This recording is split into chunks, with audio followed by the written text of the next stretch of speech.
নারী মা, নারী মমতাময়ী, নারী সহ্যশীল ধৈর্যশীল, নারী সখা ভগ্নী, নারী স্ত্রী, মমতাময়ী মা, নারী ধরিত্রী।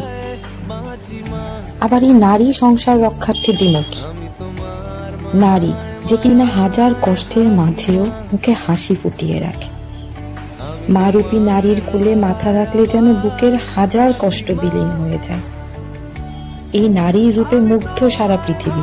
তবে কেন এই মাতৃরূপী নারীকে সহ্য করতে হয় অপমান, লাঞ্ছনা, অত্যাচার? যদি সৃষ্টি হই নারী থেকে, তবে কেনই বা করব না সম্মান?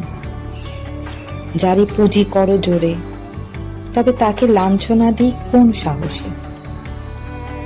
Happy women's day. পৃথিবীর সকল নারীরা সম্মানে থাকুক।